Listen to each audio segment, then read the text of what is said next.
51 Reincarnated capítulo 201. Autor, Sorin Justidiamon. Esse capítulo veio de novelfull.net. Por favor confira o site, link na descrição. Yamamoto cambaleou ao se levantar. Ver uma façanha inacreditável dos torpedos rutenos deixou seu rosto completamente confuso. O navio continuou a inclinar para a direita enquanto um buraco no casco do Amagi Class Battlecruiser continuava a receber água. Mas isso não o preocupava, a única coisa que lhe passava pela cabeça agora era o torpedo. Você viu isso? Yamamoto agarrou Katsuro pelo braço. Você viu o torpedo ruteno mudar de curso mesmo depois de disparado? Almirante, temos um assunto mais urgente que precisamos resolver agora. Acabei de receber uma ligação dos homens abaixo dizendo que o casco está comprometido. Surgimos um vazamento a bombordo. As bombas de porão estão funcionando bem, mas precisam vedar alguns compartimentos para reduzir o estresse. O almirante Yamamoto saiu de seu transe. Entendo. Quanto tempo até o navio submergir completamente? De acordo com a avaliação de danos, 10 a 12 horas, supondo que a bomba de porão não falhe. Se falhar, só nos deixará 3 a 4 horas. O sistema de propulsão ainda está bom e ainda podemos fazer nossa retirada, mas se formos fazer isso, temos que fazê-lo agora. Devemos continuar ou recuar? O almirante Yamamoto refletiu por um segundo, pesando os prós e contras da sugestão de Katsuro. Ele fez um bom ponto.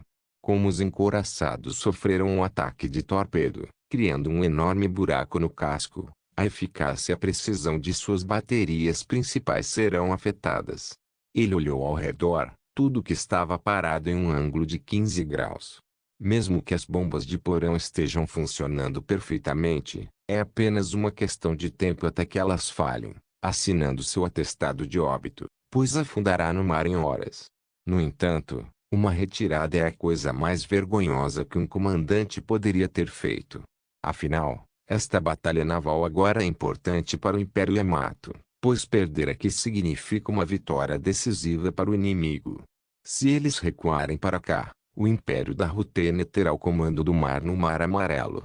Isso significa que os transportes logísticos para apoiar suas tropas na península de Chouzon desaparecerão, deixando-os isolados, sem ter como reabastecer, reforçar e levar suas tropas de volta para casa. O Império Ruteno já venceu em terra e no ar. Perder no mar significaria uma derrota total na guerra. Diante de uma grande decisão como essa, ele finalmente deu uma resposta. Katsuro, não vamos ceder aqui. Lutaremos até o fim, mesmo que isso signifique a aniquilação total da frota. Não podemos permitir que os rutenos conquistem o mar. Tenho certeza de que o alto comando Yamato daria a mesma ordem de qualquer maneira. Mas, almirante, isso é um suicídio. Não podemos lutar contra o que não podemos ver. Os rutenos têm atirado em nós e estão acertando seus alvos. Mas e nós? Nós nem mesmo marcamos um golpe neles. Além disso, suas aeronaves. Sim. Eu sei, aeronave. Não tem como aqueles aviões terem vindo do continente. Possivelmente veio do porta-aviões Petropavlovsk, suspirou Yamamoto. Pensar que minha visão para o futuro da batalha naval é verdadeira o tempo todo, que um navio de guerra é ineficaz contra aeronaves. Enquanto conversavam na ponte, um dos oficiais do Amagi Class Battlecruiser entrou na ponte de comando. Almirante, os aviões rutenos. Eles estão vindo em nossa direção. O que? Yamamoto pegou seu binóculo na mesa e correu para fora da ponte de comando. Uma cacofonia de canhões antiaéreos disparando contra os aviões rutenos encheu o ar. Luzes estroboscópicas douradas estavam por toda parte.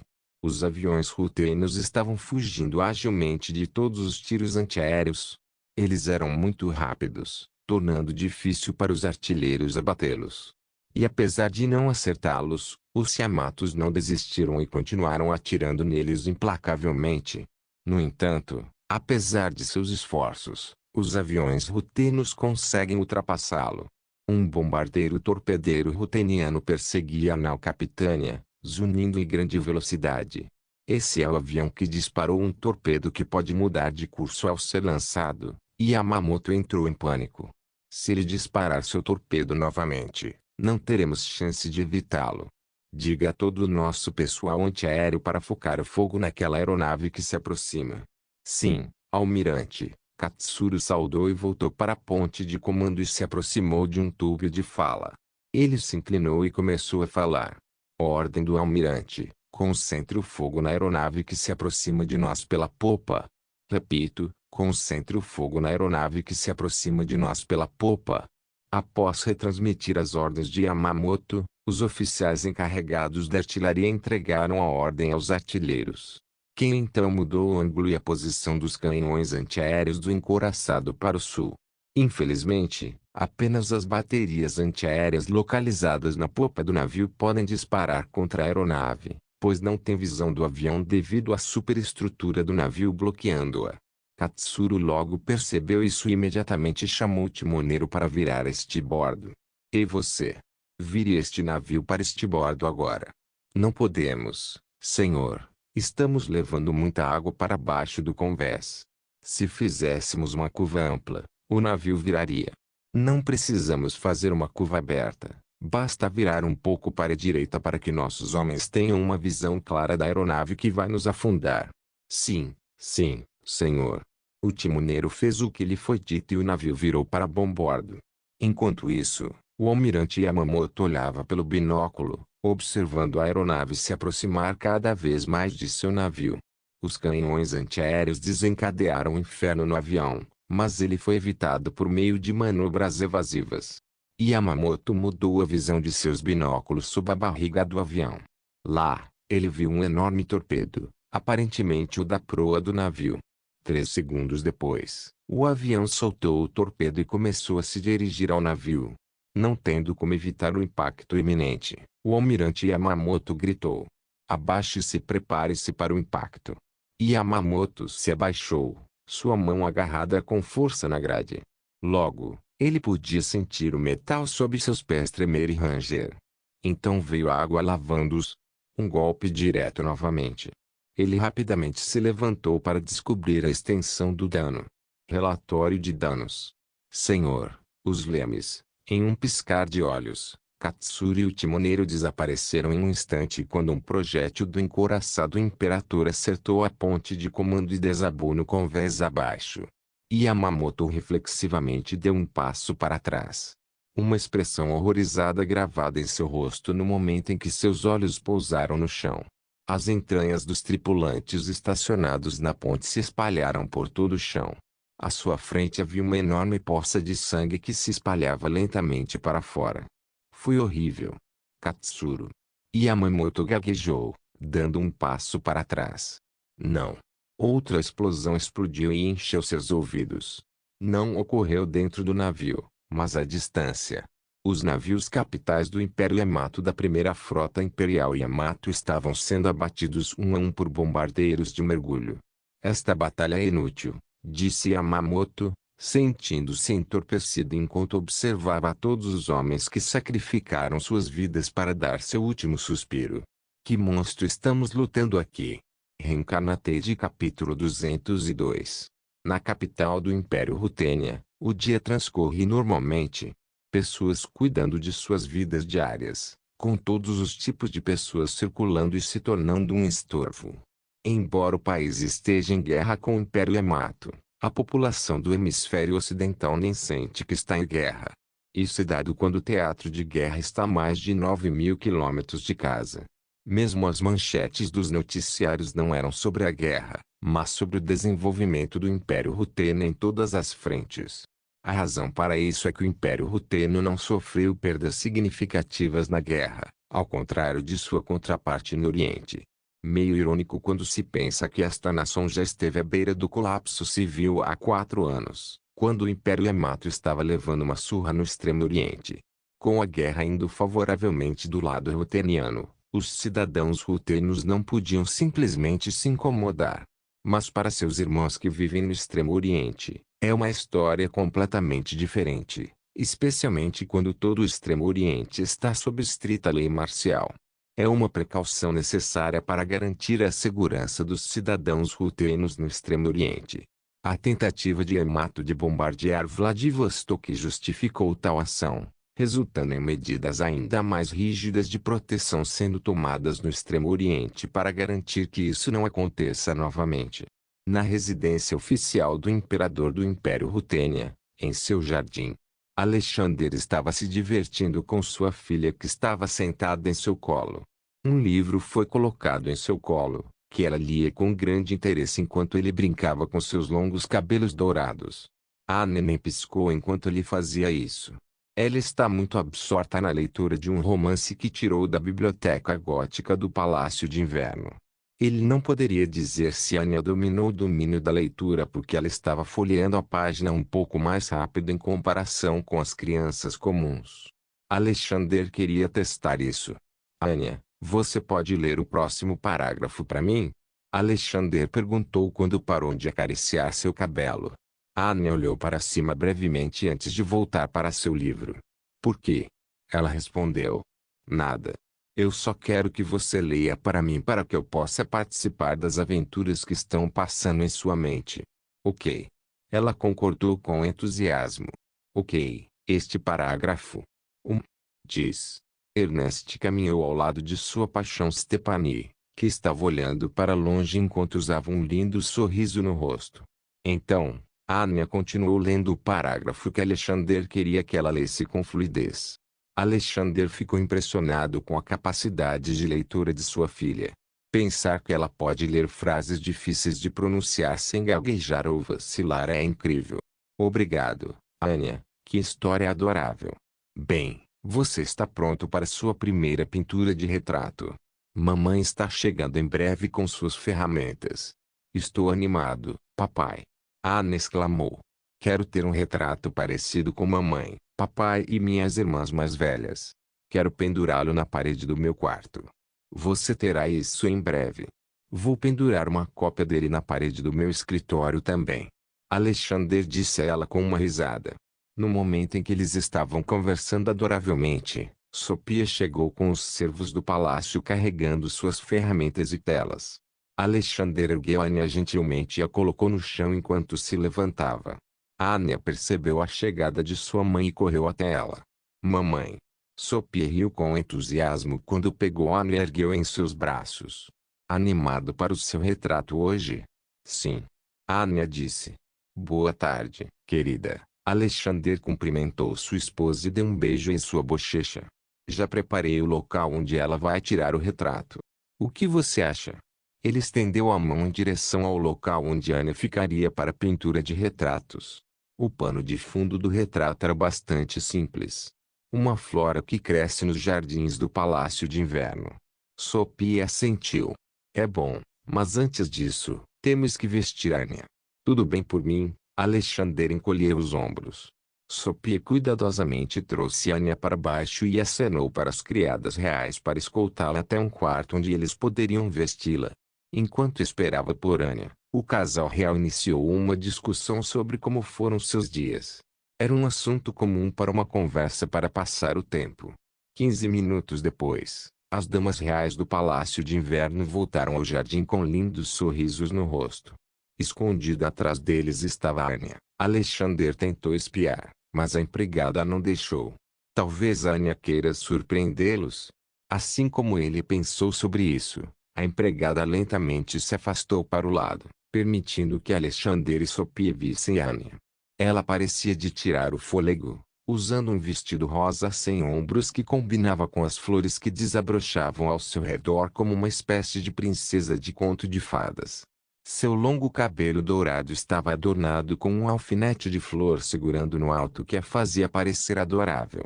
Por fim, ela segura um guarda-chuva acima da cabeça com um sorriso brilhante no rosto e um buquê de rosas pendurado em sua mão. Alexander só podia ofegar com a beleza de sua filha quando a viu. Até Sophia estava sorrindo amplamente ao ver sua filhinha parecendo tão charmosa e adorável. Como estou? Mamãe papá? Anya perguntou enquanto acenava alegremente. Você parecia a mulher mais bonita que já vi em minha vida, Anya. Alexander a elogiou enquanto olhava para Sophia. Sophia sentiu seu olhar quando ele disse isso. Parece que ela é a quem ele está se referindo como a mulher mais bonita que ele já viu em sua vida. Isso a fez corar um pouco. Assim como seu pai disse, Anya. Você é linda, assim como eu, ela brincou. Ok, vamos começar? Anya, quero que você fique aí quando estiver lá. Quero que olhe para mim. Mamãe vai pintar você. Anya sentiu obedientemente e caminhou até o lugar que Sophie pediu que ela fosse. Então, ela posou de lado com um sorriso inocente nos lábios e olhou por cima do ombro. Assim. Sim, isso é perfeito, Anya. Agora fique assim por 30 minutos. Mamãe vai fazer o possível para pintar um belo retrato seu. Ok. Anya concordou. Tudo bem então. Vamos começar. Sophie pegou seu pincel e começou a escovar na tela em branco que descansava no cavalete. Como prometido, Alexander observou com muita atenção enquanto Sophie pintava a sua filha. Este é o privilégio que Alexandre perdeu desde o início da guerra. Constantemente necessário nas operações de comando, e a visita repentina do embaixador chileno interrompeu a maior parte de seu plano de passar um tempo com Sophie e Anya. Ele só esperava que ninguém viesse pedir sua audiência. E se houver ele não aceitará. Sua Majestade. Uma voz que ele não queria ouvir pelo resto do dia o chamava. Ele lentamente olhou por cima do ombro, os olhos arregalados. Era Sebastião. Sophie ouviu a voz dele também, então ela parou de pintar. A expressão inocente no rosto de Anya se transformou em preocupação, temendo que seu pai a deixasse para trabalhar. Papai? Anya gritou preocupada. Está tudo bem, Anya? Alexander se atrapalhou nervosamente, mas ainda conseguiu dar um sorriso tranquilizador. Ele deu a volta em Sebastião e colocou o braço em volta de seu ombro. Na verdade, Sebastião veio aqui para assistir. Sebastião, certo? Ele lançou um olhar ameaçador para Sebastião, indicando que ele deve jogar junto. Caso contrário, ele será fodido mais tarde. Sebastião engoliu em seco visivelmente. Claro, Sua Alteza Imperial. Eu vim aqui para assistir. Você está tão linda nesse vestido, ele elogiou como se sua vida dependesse disso. Ah! Eu pensei que o pai tinha que sair de novo para o trabalho, Anya disse sombriamente. Isso não é verdade, querida, Sophie assegurou. Assim como seu tio disse, ele vai assistir. Anya estava convencida e então seu rosto se iluminou novamente. Realmente? Está bem então. Ela voltou à sua pose. Por que você está aqui, Sebastião? Eu não te disse que hoje é meu dia de folga? Ele sussurrou. Sua Majestade, vim aqui para informar sobre o desenvolvimento recente da guerra. A primeira frota imperial do Império Yamato foi derrotada na Batalha do Mar Amarelo. É assim mesmo? Isso é bom então. Você poderia ter me informado disso à noite. Você quase arruinou meu tempo de qualidade com minha esposa e filha. Sinto muito, Sua Majestade. Não vai acontecer de novo. De qualquer forma, amanhã é um grande dia, pois você assinará o acordo de relações diplomáticas entre a República do Chile. Alexandre suspirou. Obrigado por me informar. Agora junte-se a mim e assista até que esta sessão de retratos termine. Não quero você deitado na frente da minha filha. Está tudo bem, Sua Majestade. Não tenho hora marcada nas próximas 3 horas. Reencarnatei capítulo 203. Eram 9 horas da noite no Palácio de São Petersburgo. Alexandre concedeu permissão aos 2 criados do Palácio de Inverno para entrar em seu escritório para que decorassem algo para ele.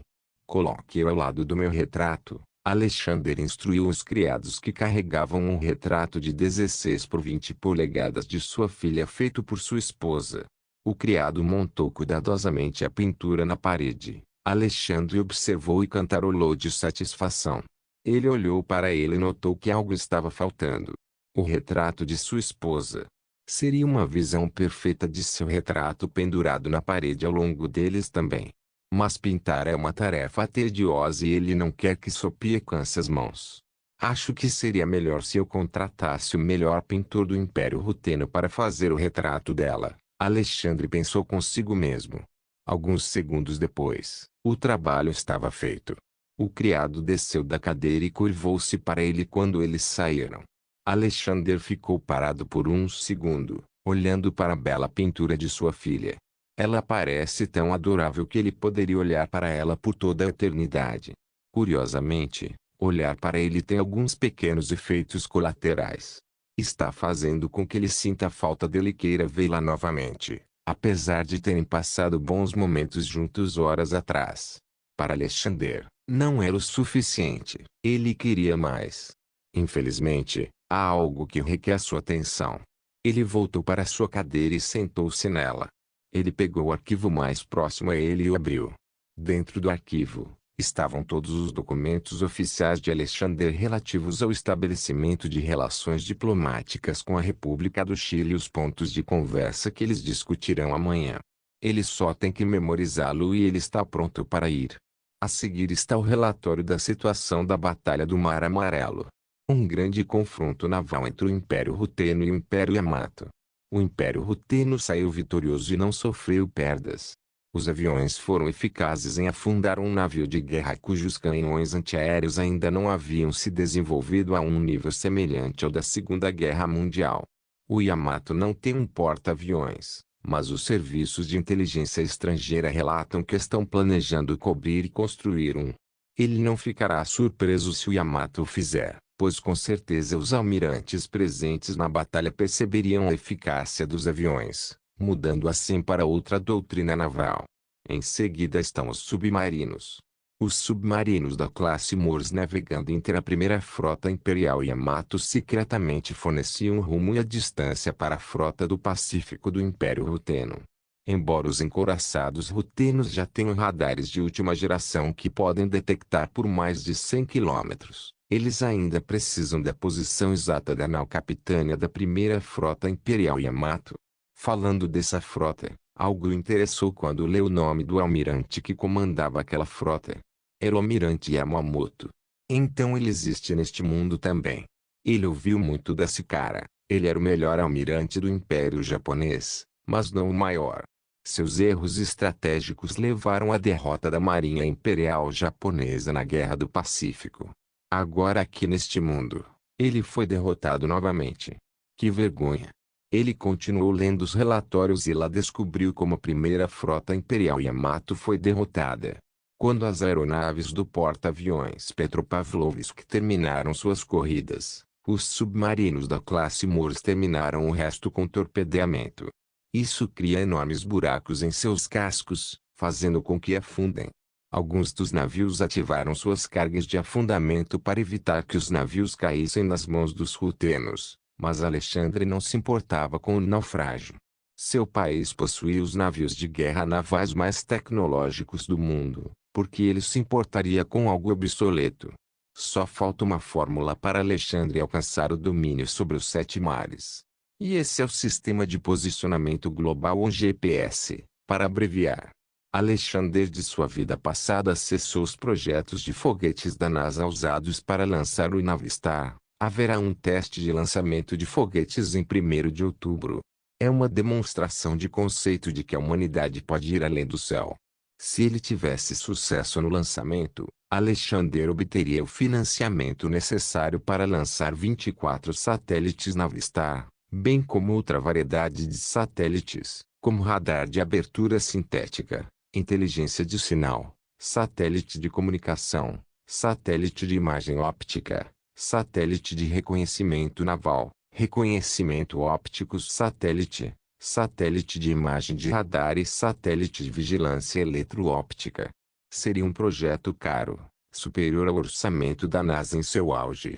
Para financiar os megaprojetos que planejava para o Império Ruteno, Alexandre também teria que introduzir algo que fizesse as pessoas gastarem seu dinheiro em produtos, que por sua vez impulsionam a economia. São os cartões de crédito. Para isso, terá de marcar uma reunião com o ministro das Finanças para discutir este novo conceito. Ok, um passo de cada vez, pensou Alexander, correndo selvagem novamente. Ele mudou sua atenção para a guerra e afastou os pensamentos que giravam dentro de sua cabeça. Voltando à situação da batalha naval no Mar Amarelo, Alexandre alcançou a superioridade naval. Este é um grande golpe para o Império Yamato, cujas esperanças depositadas em sua marinha agora foram destruídas. É apenas uma questão de tempo também para o Império Ruteno capturar Anseong, a capital do Império Shuzon, especificamente, 3 dias. Como Yamato reagiria a essa perda? Qual será o próximo passo deles? Eles continuarão lutando e torcendo para que a situação se vire contra eles ou aproveitarão a chance para negociar com o Império Ruteno e pedir a paz? Todas essas questões são importantes, pois ditariam como o futuro da geopolítica no Extremo Oriente se desenrolará. Agora, Império Yamato, o que você vai fazer? O Império Ruteno cortou seu acesso à Península Shozon e mesmo que você planeje enviar mais tropas e reuni-las em seus portos, Alexandre pode simplesmente enviar bombardeiros para lá e aniquilar tudo como fez com Busan. Ele descobrirá logo quando as forças armadas rutenas alcançarem o controle total sobre a península. O Império Ruteno não tem capacidade de salto anfíbio para invadir a ilha principal do Império Yamato. Se fosse esse o caso, Alexander poderia simplesmente construir um. Se você não tem algo e precisa ou simplesmente gosta, você constrói. Esse era o seu lema. Uma plataforma de desembarque e um navio de assalto anfíbio são as embarcações que ele incluirá no próximo programa naval. O SS America e Doca de Transporte Anfíbio Classe Antonio são os projetos que ele vai copiar. Fechando o arquivo, Alexander finaliza as coisas que tem que fazer amanhã. Reunir-se com o ministro das Relações Exteriores do Chile para assinar e selar a relação entre o Império Ruteno e a República do Chile. Reunir-se com o ministro das Finanças sobre a possível implementação do sistema de cartão de crédito e, por último, supervisionar o andamento da guerra. Falando em guerra, Alexander lembrou que os rebeldes chozoneses, juntamente com as forças especiais rutenas e o batalhão aerotransportado que será paralisado em 30 de outubro, conduzirão uma operação para retomar Onseong do controle de Yamato. Muitas coisas importantes vão acontecer amanhã, não apenas isso. No primeiro mês de novembro, o teste de lançamento de foguetes e o experimento da bomba nuclear. Os 2 momentos mais históricos de seu mundo original acontecerão em breve em seu novo mundo. Reencarnated capítulo 204. 29 de outubro de 1927. Na sede do Exército Imperial do Império Yamato, os oficiais do alto comando se reuniram em torno de uma longa mesa com expressões sombrias cobrindo seus rostos. A primeira frota imperial Yamato que lutou contra a frota rutena do Pacífico no Mar Amarelo foi afundada. O número estimado de sobreviventes é desconhecido. Assumimos que foram capturados pelos rutenos. Como contamos ao imperador sobre isso? Outra derrota, e uma grande derrota. Um dos generais expressou sua preocupação. Desde que a guerra começou, não há nada além de más notícias que eles estão recebendo. A operação de ataque noturno conduzida pelo Exército Imperial Yamato e pela Força Aérea foi um fracasso, pois foram abatidos e interceptados pela Força Aérea Rutena. É realmente irritante sofrer grandes perdas em um país que eles derrotaram facilmente em sua primeira guerra. Um cavalheiro não consegue conter sua raiva fervendo dentro dele. Ela ferve sob sua fachada calma, e ele bate com o punho na grande mesa de conferência. Os outros membros do grupo se encolhem com o barulho alto, o som fazendo com que os oficiais do alto comando encarregados fiquem tensos. Eles se voltam para Aritomo. Isso é irritante. Como nossas forças são tão totalmente inúteis. Porque estamos sempre sendo empurrados para trás. Não me venha com a ideia de que estamos atrasados em termos de raciocínio tecnológico. Não vai funcionar aqui. Nossas forças são apenas incompetentes que só sabem brincar como um tolo. Nossa força aérea, nossa marinha e o exército. Eles são todos inúteis. Aritomo continua reclamando, e ele está falando bastante sobre esse assunto. O Império Yamato só pode existir com suas colônias. Se os rutenos vencerem esta guerra, perderemos nossas colônias e traremos vergonha para nosso país. Isso é ruim, muito ruim para Aritomo. Aquele por trás da tentativa de assassinato da Grã-Duquesa Ruteniana para provocar a guerra com os rutenos e recuperar suas terras não está saindo como Aritomo pensou que seria. Ele só podia culpar os homens no terreno por essa sequência infeliz de eventos para salvar a face. O que aconteceu com o Império Ruteno? Eles eram uma nação atrasada e subdesenvolvida há 4 anos e agora de repente se tornaram a segunda maior economia do mundo e possivelmente uma das forças armadas mais fortes do mundo. Isso é simplesmente impossível. Aritomo não podia acreditar. Deve haver uma maneira de reverter essa situação. Caso contrário, é uma grande pena que nem mesmo a morte seja suficiente para se redimir. Deve haver uma maneira. Aritomo ponderou por um segundo, considerando se usaria seu trunfo. Só há uma maneira do Império Yamato vencer esta guerra. Ou seja, ele precisa da ajuda da comunidade internacional, provavelmente do Império Britânico, pois eles têm um tratado defensivo com eles. O problema é que eles não podem invocar seu tratado a menos que uma nação se junte ao lado ruteniano na guerra. Ele nunca esperou que esta situação de guerra fosse cair assim. Nesse caso, não há escolha a não ser usá-lo. Mas antes disso, ele deve agir com sensatez e aceitar sugestões de seus subordinados. Então ele olhou para seus subordinados que estavam olhando para baixo em silêncio e vergonha. Era uma visão deprimente, mas ele teve que retornar à sua expressão controlada na frente da equipe das Forças Armadas Imperiais Yamato. Aritomo pigarreia e começa a falar em tom calmo. Peço desculpas pela minha explosão mais cedo. Não foi profissional da minha parte e lamento se algum de vocês se sentiu magoado ou insultado. Agora, voltando aos problemas em questão, o Império Ruteno está vencendo em todas as frentes e as coisas parecem ruins para nós. Receberei bem todas as ideias e recomendações que você tiver. Os generais trocaram olhares e murmuraram sobre algo. Aritomo os observou de perto e esperou por uma resposta de seus subordinados. Eles pareciam hesitantes em falar, mas finalmente o fizeram. Se me permite, Excelência, um homem falou em tom áspero. Era o general Katsura Taro. Você pode, general, Aritomo respondeu em troca. O general Katsura pigarreou e olhou resolutamente nos olhos. Isso pode chamar a atenção da comunidade internacional, mas esta minha sugestão pode nos dar resultados desejáveis. Aritomo refletiu. Ele se inclinou para a frente enquanto se interessava pelo que o general tinha a dizer. Se esta sua sugestão for útil e entregar o que queremos, então irei considerá-la. Obrigado, continuou um homem. Então, envolve bombardeio, mas em vez de um convencional, usamos um químico. Ele fez uma pausa dramática e continuou. Gás mostarda. O que?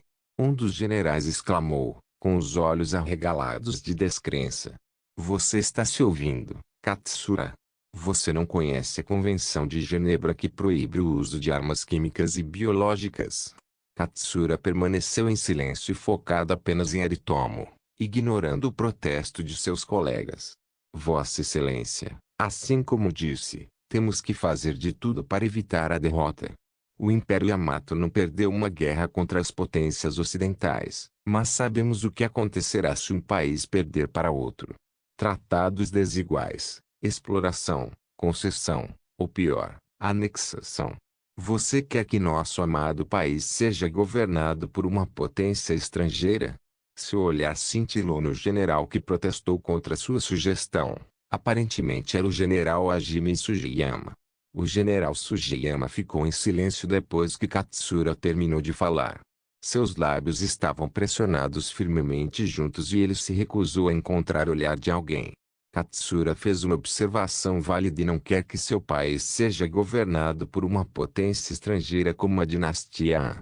Ele nem ousará imaginar. Ele simplesmente voltou ao seu lugar, permitindo que a discussão continuasse. Além do general Katsura, alguém quer contribuir?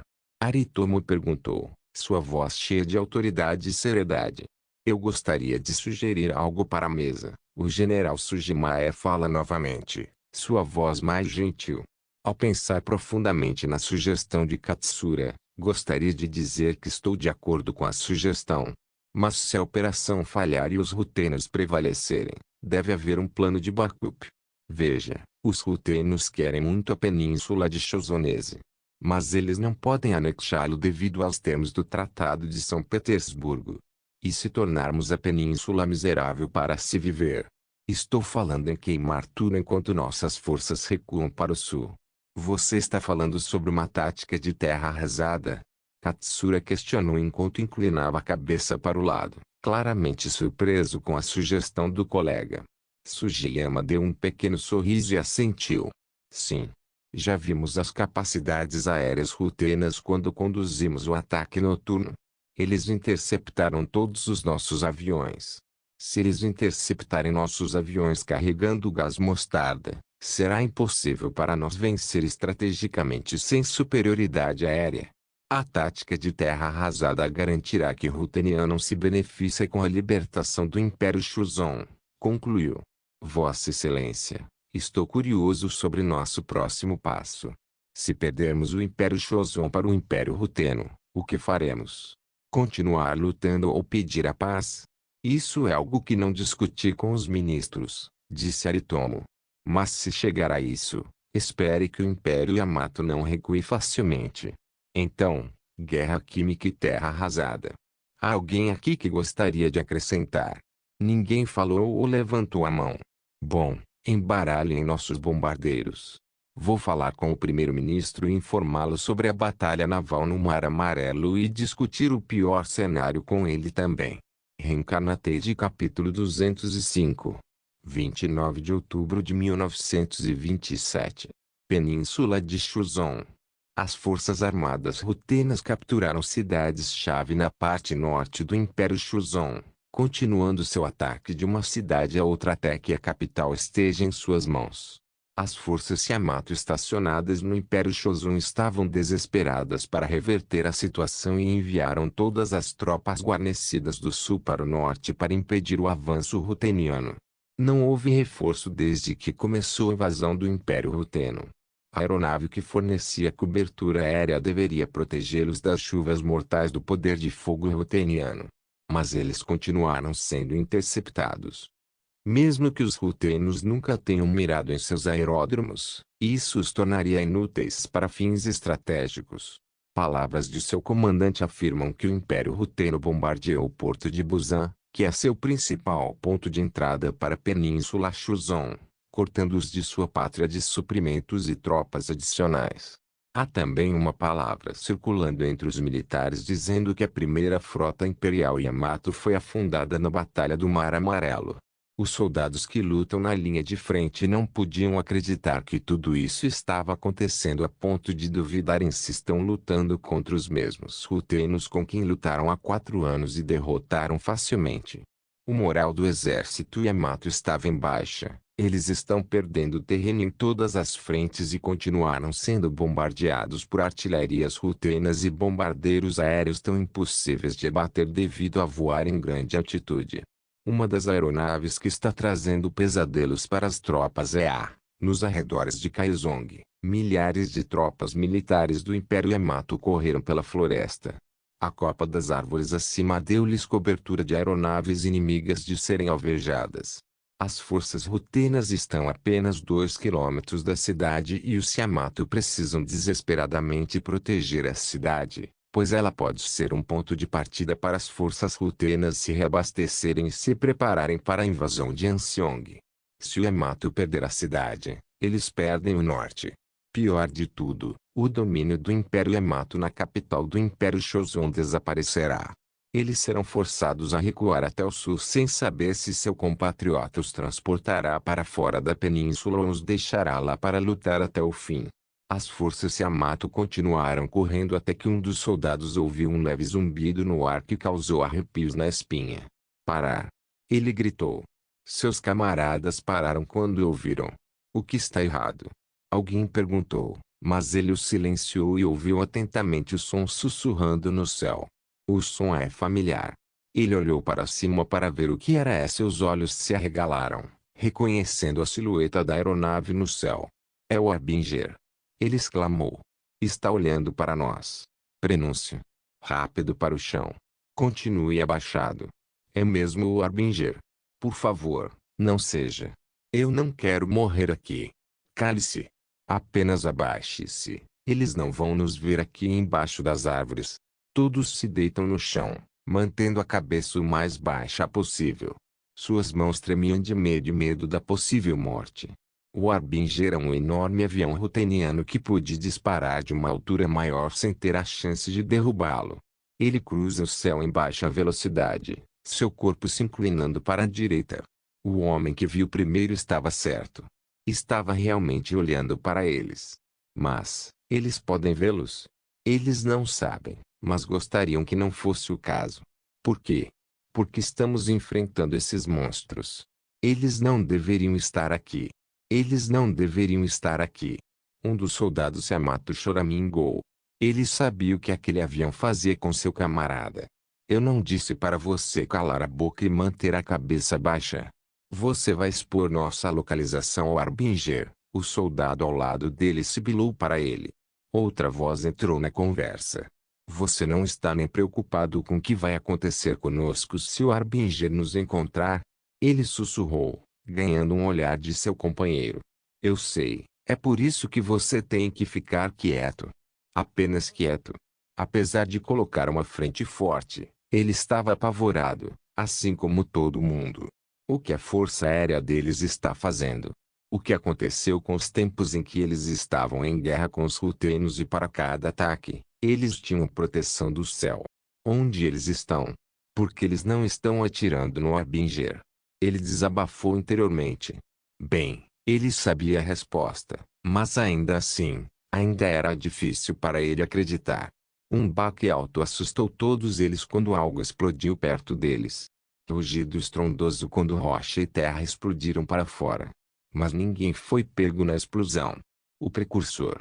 Ele nos encontrou. Um dos soldados chamou freneticamente e todos entraram em pânico. Alguns dos soldados engasgaram de terror enquanto outros mijavam nas calças. Fique calmo. Não se mexa. Um dos oficiais gritou. Não mova minha bunda. Eu não vou ser morto aqui hoje. Os soldados de repente se levantaram e tentaram correr, mas seu oficial agarrou pelas costas e o empurrou para o chão. Reúna-se. Se você entrar em pânico aqui, vai se espalhar para nossas fileiras e, quando eles fizerem isso, vão ficar loucos, o que tornará mais fácil para o Harbinger nos rastrear. Mas, ele atirou em nós. Como você pode ter tanta certeza de que o Harbinger ainda não nos encontrou? Ele demandou. Porque se ele nos encontrar, não vamos conversar agora.